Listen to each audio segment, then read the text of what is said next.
Welcome to 69 TV. నేను సుమాంజలి. తెలంగాణ మరియు ఆంధ్రప్రదేశ్లోని ముఖ్యమైన వార్తల కోసం చూస్తూనే ఉండండి 69 టీవీ న్యూస్.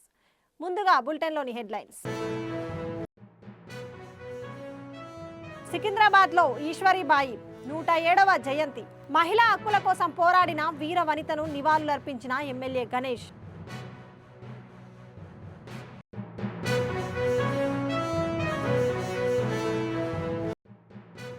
బీఆర్ఎస్ ప్రభుత్వం స్థానిక సంస్థలను నిర్వీర్యం చేసింది. పురపాలక చట్టం ప్రక్షాళన చేయాలని municipal chambers chairman Venreddy demand.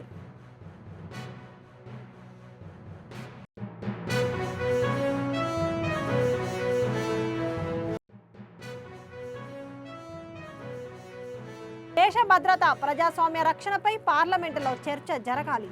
కేంద్ర ప్రభుత్వంపై చామల విమర్శలు.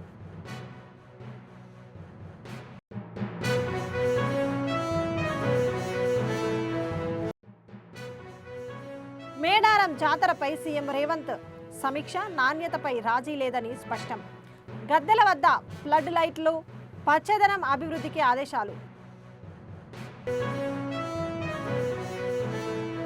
ఇక డీటెయిల్స్లోకి వెళ్తే, సికింద్రాబాద్ బాలికల హక్కుల కోసం 100 ఏళ్ల క్రితమే ఆంక్షలు, లింగ వివక్షను ఎదుర్కొని ఉన్నత విద్యను అభ్యసించడమే కాకుండా రాజకీయాలలోకి వచ్చిన ఉన్నత విలువలు నెలకొల్పిన వీరవనిత ఈశ్వరీబాయి అని కంటోన్మెంట్ ఎమ్మెల్యే శ్రీ గణేష్ కొనియాడారు.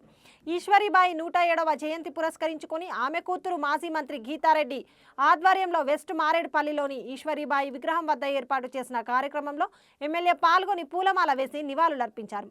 ఈ సందర్భంగా ఆయన మాట్లాడుతూ, రాజ్యాధికారంతోనే బడుగు బలహీన వర్గాల అభివృద్ధి సాధ్యమని నమ్మి రాజకీయాలలోకి వచ్చి కౌన్సిలర్గా, ఎమ్మెల్యేగా సేవలందించిన ఈశ్వరీబాయి నేటి తరానికి కూడా ఆదర్శమని పేర్కొన్నారు.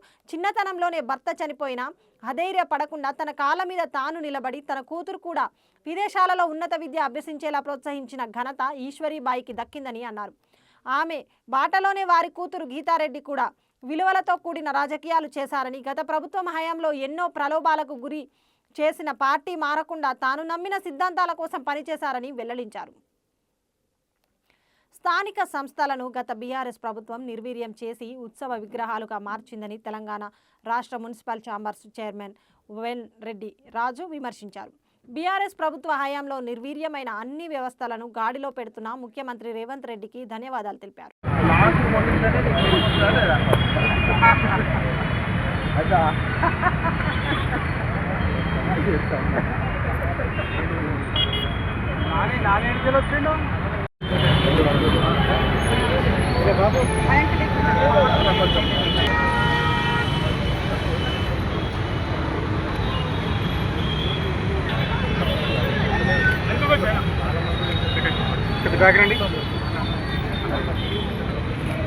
ఆపోజిషన్లో ఉంటారని చెప్పి పొజిషన్ అది ఇప్పుడు లేదు. సో అలాంటి వ్యక్తి గురించి బట్ సమసమ సమాజం ఉండాలని ఎలాగైతే అంబేద్కర్ గారు అన్నారు, మొత్తం అంబేద్కర్ ఉంది. 1952లో కాంగ్రెస్ వాళ్ళని ఎన్నిసార్లు యాజ్ అ కౌన్సిలర్, ఆరోగ్య కౌన్సిలర్. ఆ తర్వాత ఎల్లారెడ్డి వాళ్ళు వచ్చి మాకు ఎస్ఏ సీట్ వచ్చింది, మీరు తన ప్రజాబలంతో తన సేవలతో కూడా 2 సార్లు ఒకసారి మహిళా మంత్రిని ఓడించడం, ఇంకొకసారి ఒక ఎంపీని ఓడించడం ఇచ్చిన విషయం కాదు. ఆ తర్వాత మళ్ళీ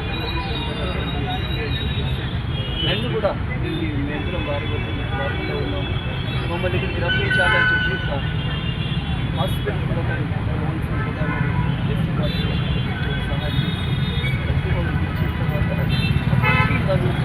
all India Republican party president చేశారు. అంటే ఆమె లాంటి లీడర్షిప్ కావాలని చెప్పి సొంతగా కార్ డ్రైవ్ చేశారు.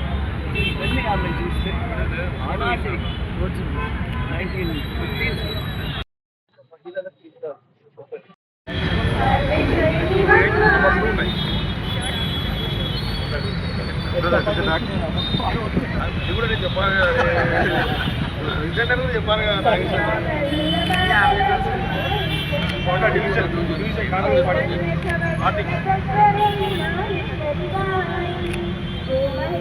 భయపడే వాళ్ళు కూడా ఉంటారు. ఎందుకంటే అసెంబ్లీలో తన ఇది మాత్రం ఇది ఫైర్ బ్రాండ్. నేను ఒకసారి జైపాల్ రెడ్డి కాంగ్రెస్ లీడర్ అడిగాను, అమ్మది ఒక చిన్న ఫిలిం తీస్తున్నాను, డాక్యుమెంటరీ తీస్తున్నాను సార్, మరి ఆ డాక్యుమెంటరీ ఏం పేరు పెట్టారు? She was a fire brand. అగ్నిశిఖ అని పెట్టండి. అగ్నిశిఖ అంటే ఆమె కులాలు ధరంగా చూడండి, ఆమె అందరితో మాట్లాడారు. కానీ ఒకవేళ ఎవరికి ఎక్కువ ఎగిరారు అసెంబ్లీలో అంటే ఆ కారణం కూడా చాలా ప్రత్యేకంగా. ఇలా వెళ్తూ ఆమె గురించి చెప్పాలంటే ఇది కూడా గవర్నమెంట్ అప్రూవ్ చేసి ఒక స్టాచ్యూ వచ్చింది, ఇంకొక స్టాచ్యూ రెడీగా ఉంది. ఇప్పుడు ఆ స్టాచ్యూ సీఎం గారు ఫ్రీ అయినప్పుడు స్టాచ్యూ అయినప్పుడు ఎల్లారెడ్డిలో పెట్టి వెళ్ళించారు. అక్కడికి ఎమ్మెల్యేలు మాకు చాలా హెల్ప్ చేసి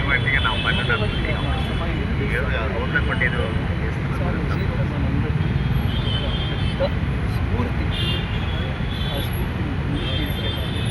మహిళలు అలాగే ముందుకెళ్ళాలి. ఆడపిల్లలు బాగా చదువుకోవాలి. చిన్న ఒపీనియన్. స్థానిక సంస్థలను గత బీఆర్ఎస్ ప్రభుత్వం నిర్వీర్యం చేసి ఉత్సవ విగ్రహాలుగా మార్చిందని తెలంగాణ రాష్ట్ర municipal chambers chairman Ven Reddy Raju విమర్శించారు. బీఆర్ఎస్ ప్రభుత్వ హయాంలో నిర్వీర్యమైన అన్ని వ్యవస్థలను గాడిలో పెడుతున్న ముఖ్యమంత్రి రేవంత్ రెడ్డికి ధన్యవాదాలు తెలిపారు.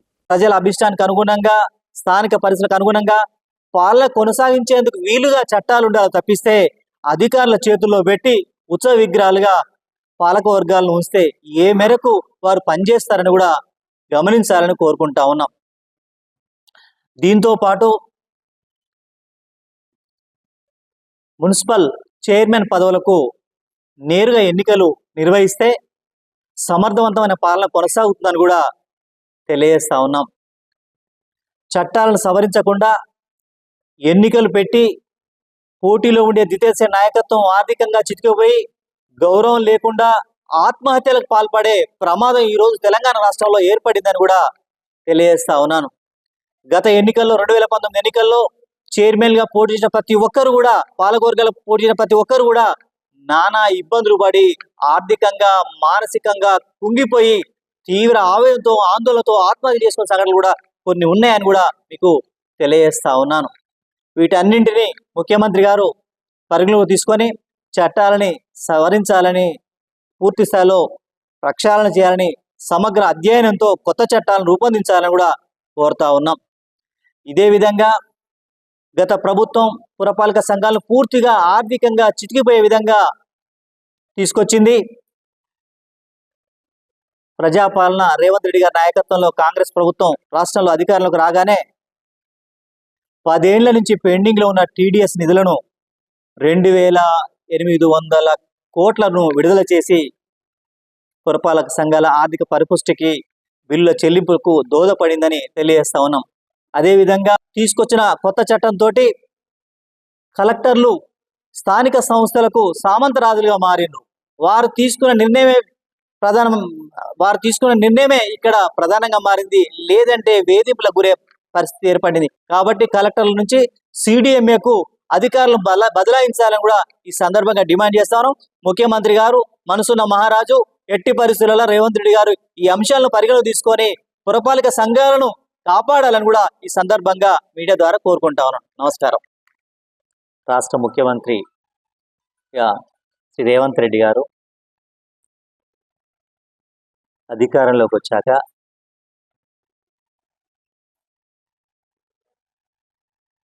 వ్యవస్థలన్నింటినీ గాడిలో పెట్టే ప్రయత్నంలో ముందుకు సాగడం జరుగుతూ ఉంది. ఈ తరుణంలో ఈ రోజు నుంచి తెలంగాణలో ముఖ్యమంత్రి గారు పురపాలికల సందర్శన జరుగుతూ ఉంది. వాస్తవాలకు అనుగుణంగా పురపాలన ఏ విధంగా ఉండాలి అనే అంశాన్ని క్షుణ్ణంగా అధ్యయనం చేయాలని మున్సిపల్ ఛాంబర్ పక్షాన ఈ సందర్భంగా కోరుతా ఉన్నాం. జెడ్పీటీసీ నుంచి రాష్ట్ర ముఖ్యమంత్రి స్థాయికి వచ్చినటువంటి రేవంత్ రెడ్డి గారు గతంలో ఉన్న చట్టాలు, ప్రస్తుతం ఉన్న చట్టాలను బేరీజు వేసి పూర్తి స్థాయిలో అధ్యయనం చేసి దేశవ్యాప్తంగా అమలవుతున్న చట్టాలను కూడా తెలంగాణ రాష్ట్రంలో అమలు చేయాలని కూడా ఈ సందర్భంగా కోరుతా ఉన్నాం. గత బీఆర్ఎస్ ప్రభుత్వం తెలంగాణ రాష్ట్రంలో 2019లో పురపాలక నూతన చట్టాన్ని తీసుకొచ్చింది. ఈ చట్టం వల్ల పురపాలికలు పాలక వర్గాలు నిర్వీర్యమై అధికారుల చేతికి అప్పగించి వ్యవస్థలన్నింటినీ దెబ్బతీసి ఉత్సవ విగ్రహాలుగా పాలక వర్గాలు ఉండే విధంగా చర్యలు తీసుకుంది. రాష్ట్రంలో అమలవుతున్న పురపాలక చట్టాన్ని తక్షణం సవరించాలని కూడా ప్రభుత్వాన్ని, ముఖ్యమంత్రి గారిని కోరుతా ఉన్నాం. రాజీవ్ గాంధీ ఏదైతే కళ్ళు కన్నాడో 73, 74 రాజ్యాంగ సవరణలు సవరించి స్థానిక సంస్థలను బలీయమైన శక్తిగా పటిష్టవంతంగా తీర్చిదిద్దాలి, అప్పుడే గ్రామాలు కానీ పట్టణాలు కానీ పరిడవిల్తాయని, ప్రజలకు అనుగుణమైన పాలన కొనసాగుతుందని ఉద్దేశంతో రాజ్యాంగ సవరణ చేస్తే గత బీఆర్ఎస్ ప్రభుత్వం 2019లో మున్సిపల్ చట్టాన్ని తీసుకొచ్చి పూర్తి స్థాయిలో తూట్లు పొడిచే పరిస్థితి తీసుకొచ్చింది. దీని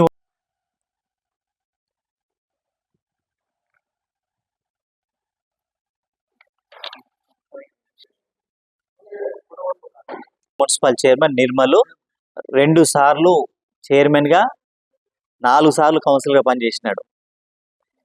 తను ఇబ్రాహీంపట్నం చందు, కప్పరి చందు.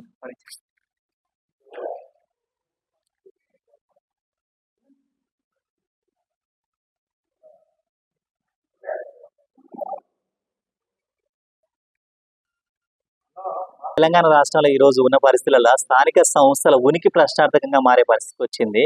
మీరు కూడా గమనించాలి. మేము కోరేది ఏంటంటే మిమ్మల్ని కూడా దీన్ని వైరల్ చేయడంతో భవిష్యత్ తరాలకు మన స్థానిక సంస్థలు ఎట్లుండాలని ఈరోజు నిర్వీర్యంలో మున్సిపల్ శాఖను పక్కకు పడేసి చాలా ఇబ్బందులకు గురి చేసే పరిస్థితి వచ్చింది. చామల మాట్లాడుతూ దేశంలో అనేక సమస్యలపై చర్చలు జరగాలి, దేశ భద్రతపై పార్లమెంటు శీతాకాల సమావేశాల్లో చర్చ జరగాలి. ఢిల్లీ ఎర్రకోట దగ్గర బాంబు దాడి జరిగితే కేంద్ర హోంశాఖ ఏం చేస్తుంది? ఎస్ఐఆర్ పేరిట ప్రజల ఓటు హక్కును కాలరాసే ప్రయత్నం చేస్తున్నారు. అధికారంలో పర్మనెంట్గా ఉండాలని మోదీ, అమిత్ షా భావిస్తున్నారు. Security of people, security of డెమోక్రసీపై పార్లమెంట్లో చర్చ జరగాలి. దేశ రాజధాని ఢిల్లీలో సెక్యూరిటీ ఆఫ్ హెల్త్ పైన పార్లమెంటులో చర్చ వేయాలని అన్నారు. ఈరోజు వింటర్ పార్లమెంట్ సెషన్ మొదటి రోజు. ఈ సెషన్ కేవలం 15 రోజులు మాత్రమే ఈ బీజేపీ ప్రభుత్వం, ఈ ఎన్డీఏ ప్రభుత్వం పెట్టడాన్ని చూస్తుంటే వాళ్ళకి ఎట్టి పరిస్థితుల్లో ఈ యొక్క డిసెంబర్ వింటర్ సెషన్లో ఏమాత్రము చర్చలు జరగొద్దనే విధంగానే పెట్టినట్టుగా కనపడుతుంది.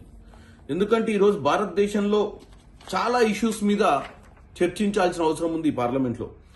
ఎందుకంటే సెక్యూరిటీ అనేది, ప్రజల కోసం సెక్యూరిటీ అనేది ఒక అంశం, మొదటి అంశం. ఎందుకంటే ప్రజలకు ఈరోజు ఎర్రకోట దగ్గరనే బాంబ్ బ్లాస్ట్ జరిగే పరిస్థితి వస్తే మరి హోమ్ అఫేర్స్ ఏం చేస్తున్నట్టు? మరి ఇది జరగాలి కదా చర్చ. దాంతోపాటు ఈరోజు డెమోక్రసీ మీద సెక్యూరిటీ అంటే ఏదైతే ఓటు హక్కును వినియోగించుకునే పరిస్థితి ఉన్నప్పుడు ఎస్ఐఆర్ పేరిట మీరు ఎంతో మంది ఓటు హక్కులను కాలరాసే ప్రయత్నం చేసి మీరు అధికారంలో పర్మనెంట్ గా ఉండాలన్న ఆలోచనతో ముందుకు పోయే విధంగా ఉంది. అంటే దాని గురించి కూడా ఈరోజు సెక్యూరిటీ ఆఫ్ డెమోక్రసీ అంటారు. మొదటిదేమో సెక్యూరిటీ ఆఫ్ పీపుల్, అంటే ఎక్కడ పడితే అక్కడ ఈ యొక్క టెర్రరిస్ట్ అటాక్స్ అవుతుంటే దాని మీద చర్చ జరగాల్సిన అవసరం ఉంది. పార్లమెంట్ అనే దగ్గరనే కదా చర్చ చేయాల్సింది. మరి మీరు 15 రోజులల్లా మొత్తం పార్లమెంట్ పెట్టి దాన్ని ఆపాలనే ప్రయత్నిస్తారు. మూడో అంశం కూడా చెప్తా, సెక్యూరిటీ ఆఫ్ హెల్త్. నిన్న సాయంత్రం నేను ఢిల్లీలో కాలు పెట్టేటప్పటికి 7 గంటలకు కాలు పెడితే అప్పుడు ఏక్యూఐ లెవెల్ చెక్ చేస్తే 272 ఉంది. వారం రోజుల క్రితం 390 దాకా రీచ్ అయినట్టుగా చెక్ చేసిన నేను. అంటే ఎటు పోతున్నాం మనం? అంటే దీని మీద చర్చ జరగొద్దా? ఇట్లనే ఉంచుదామా ఈ ఢిల్లీ నగరాన్ని, ఇంకా వేరే నగరాలని భారతదేశంలో? వీటి గురించి చర్చ జరగాల్సిన అవసరం ఉంది. ఎందుకు, కారణాలు ఏంటి, ఈ కారణాలను ఎట్లా అధిగమించాలనే చర్చ జరగకుండానే మీరు 15 రోజులలో దీన్ని, ఈ పార్లమెంట్ సభల్ని మీరు తొందరగా పెట్టి మీకు ఏదో నచ్చిన విధంగా. మేడారం జాతరపై ముఖ్యమంత్రి రేవంత్ రెడ్డి సమీక్ష నిర్వహించారు. ఈ సమీక్షకు మంత్రులు పొంగులేటి శ్రీనివాసరెడ్డి, కొండా సురేఖ, అడ్లూరి లక్ష్మణ్, సీఎం సలహాదారు వేం నరేందర్ రెడ్డి, ప్రభుత్వ ప్రధాన కార్యదర్శి రామకృష్ణారావు, సీఎం ముఖ్య కార్యదర్శి శ్రీనివాసరాజు, ఉన్నత అధికారులు హాజరయ్యారు. మేడారంలో నిర్మాణ పనులపై అధికారులు పవర్ పాయింట్ ప్రెజెంటేషన్ ఇచ్చారు. సమీక్షలో సీఎం రేవంత్ రెడ్డి మాట్లాడుతూ గద్దెల దగ్గర ఉన్న చెట్లను తొలగించవద్దు, నాణ్యతలో ఏమాత్రం రాజీ పడొద్దు, నిర్మాణంలో చిన్న విమర్శలు తావు ఇవ్వొద్దు, గద్దెల సమీపంలో వరద నీరు నిలవకుండా చర్యలు తీసుకోవాలని అన్నారు. గద్దెల దగ్గర 4 వైపులా ఫ్లడ్ లైట్లు ఏర్పాటు చేయాలి, గ్రాండ్ లుక్ వచ్చేలా లైటింగ్ ఏర్పాటు చేయాలి, గుడి చుట్టూ పచ్చదనం అభివృద్ధి చేయాలని సూచించారు.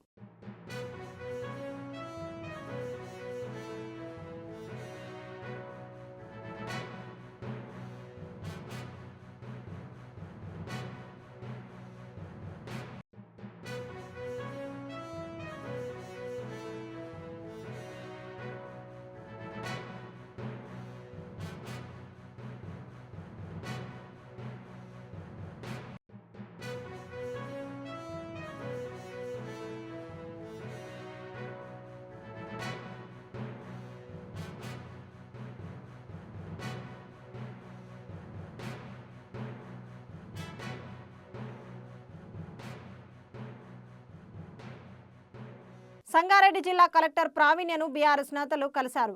సిగాచి పరిశ్రమ మృతుల కుటుంబాలకు రావాల్సిన నష్టపరిహారం ఇవ్వాలని కలెక్టర్కి వినతి పత్రం ఇచ్చారు. ఘటన జరిగి 4 నెలలు అవుతున్నా ఇప్పటి వరకు 54 మంది మృతుల కుటుంబాలకు ఒక్కొక్కరికి 25 లక్షల రూపాయలే ఇచ్చారని బీఆర్ఎస్ నేతలు అన్నారు. మిగతా 75 లక్షల రూపాయల పరిహారం కోసం బాధిత కుటుంబాలు ఎదురు చూస్తున్నాయని అన్నారు.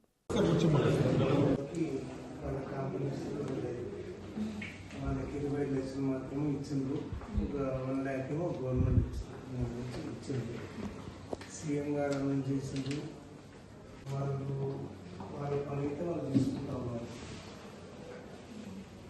వాళ్ళ డబ్బుల కోసం వాళ్ళు ఎదురు చూస్తూ ఉన్నారు. వాళ్ళ ఫ్యామిలీస్ అందరూ తొందరగా ఇప్పించేదానికి ప్రయత్నం చేయాలి. PMRF నుంచి రావాల్సిన 2 lakhs డేటా మొత్తం అప్లోడ్ చేశాను.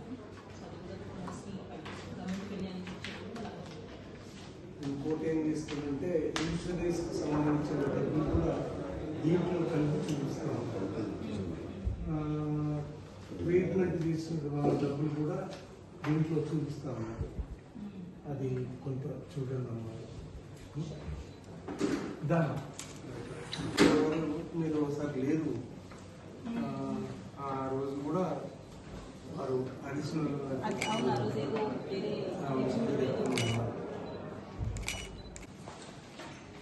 మనకు చిన్న ఈ చేపల మొదటిని కూడా వాళ్ళు ఇప్పుడు స్టార్ట్ చేసుకుంటారట.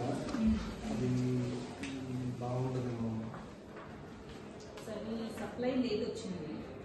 లేట్ వచ్చింది 11 తారీఖు అయితే అయిపోతుంది. కోడ్ ఉండగా అది చేయటం మరి ఆన్గోయింగ్ అంటే ఇప్పుడు మా కాన్స్టిట్యున్సీ ఉంది, సంగారెడ్డి ఉంది. అంతకుముందు వదిలితే మాత్రం ఆన్గోయింగ్ అనుకోవచ్చు. ఇప్పుడు కోడ్ ముందర నామినేషన్ స్టార్ట్ అయిన బాగుంటుంది. అయిన తర్వాత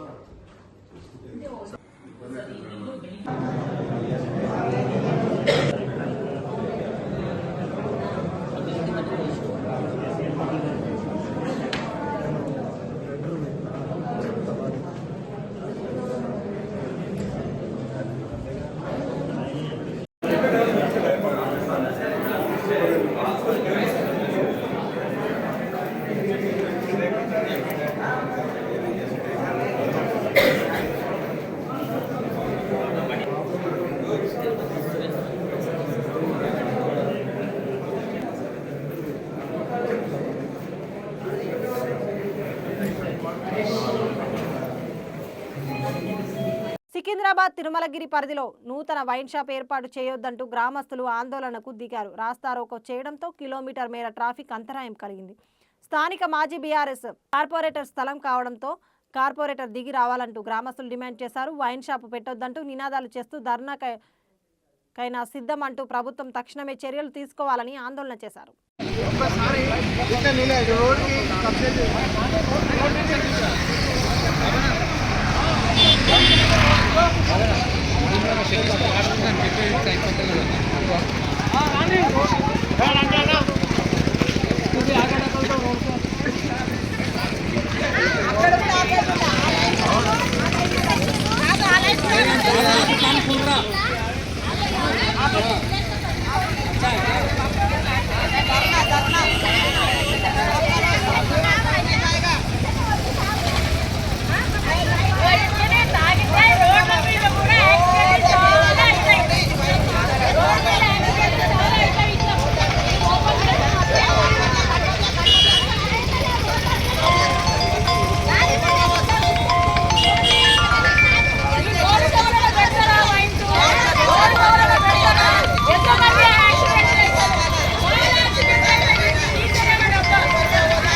మరోసారి బాంబు బెదిరింపు కలకలం రేపింది. కపిలతీర్థం వద్ద 2 హోటళ్లకు బెదిరింపు మెయిల్స్ వచ్చాయి.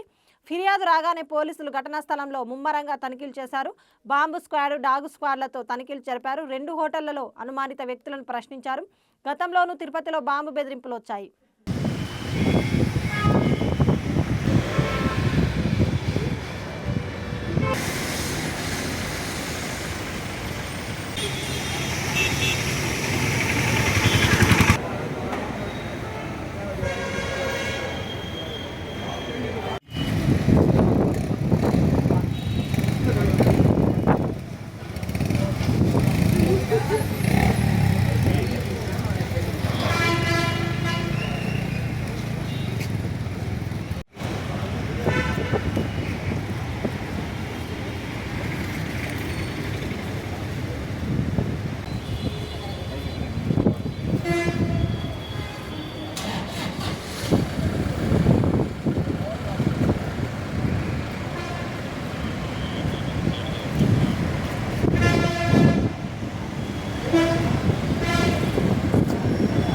తిరుపతి ఐఐటి కాలేజ్లో 8వ Indian lean construction conference ILCE 2025 ముఖ్య అతిథిగా పాల్గొన్న మంత్రి నారాయణ మంత్రికి ఘన స్వాగతం పలికిన IIT director KN Satyanarayana, lean construction సభ్యులు, ప్రొఫెసర్లు, ఐఐటి టెక్నాలజీ ఇన్నోవేషన్ హబ్ను పరిశీలించిన మంత్రి నారాయణ టెక్నాలజీ వినియోగంపై మంత్రికి వివరించిన విభాగాధిపతులు.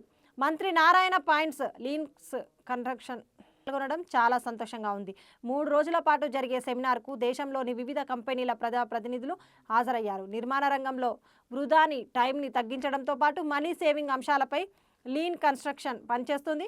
ILCE ప్రయత్నాలను అభినందిస్తున్నాను. లీన్ కన్స్ట్రక్షన్ పని విధానంతో నిర్మాణ ప్రాజెక్టులు సకాలంలో మంచి నాణ్యతతో పూర్తవుతాయి. మున్సిపల్ మరియు పట్టణ అభివృద్ధిలో ఈ పని విధానం చాలా సందర్భోచితంగా ఉంటుంది.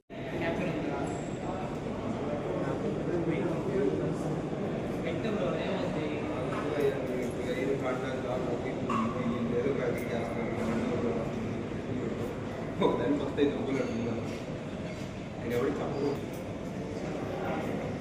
కొద్దిగానే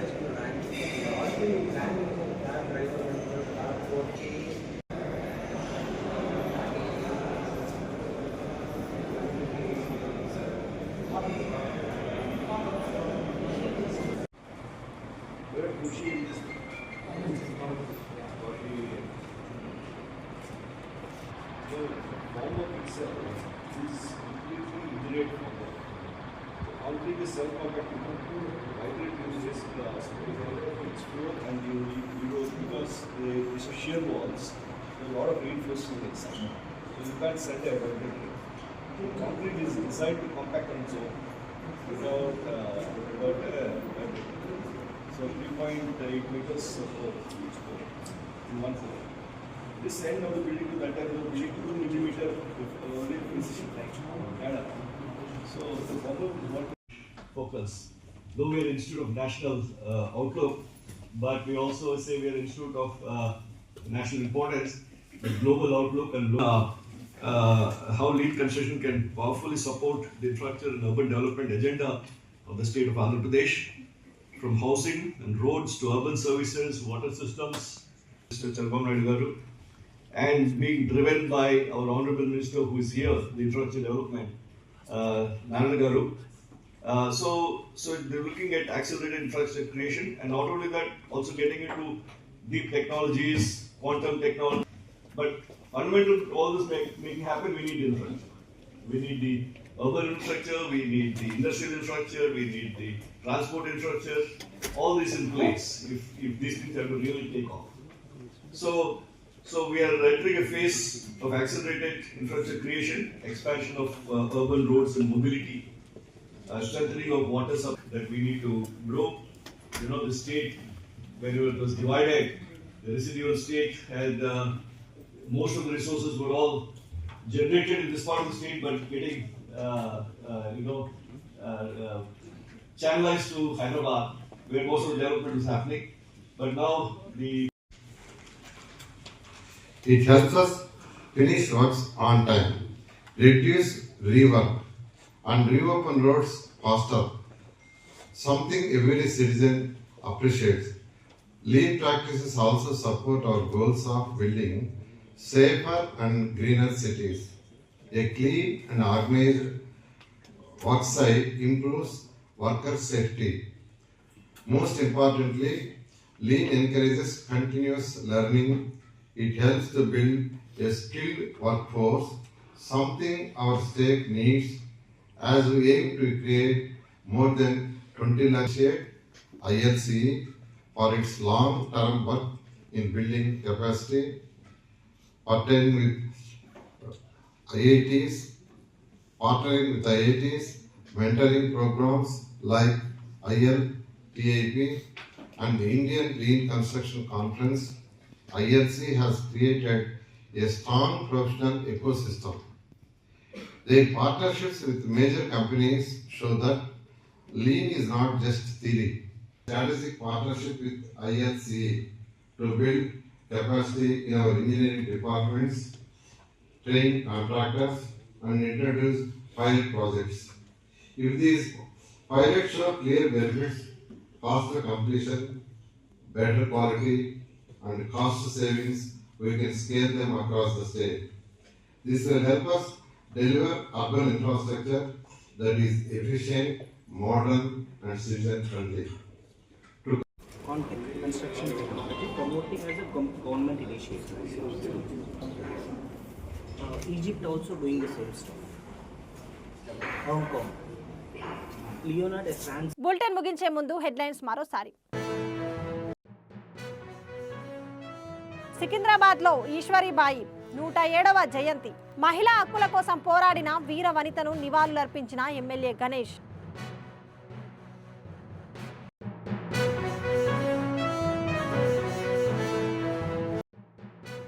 బీఆర్ఎస్ ప్రభుత్వం స్థానిక సంస్థలను నిర్వీర్యం చేసింది. పురపాలక చట్టం ప్రక్షాళన చేయాలని municipal chambers chairman Venreddy demand.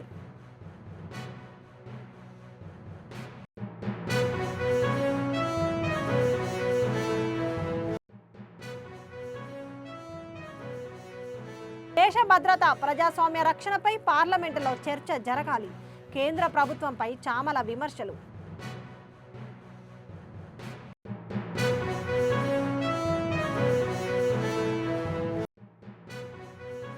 Medaram జాతరపై CM Revanth సమీక్ష. నాణ్యతపై రాజీ లేదని స్పష్టం.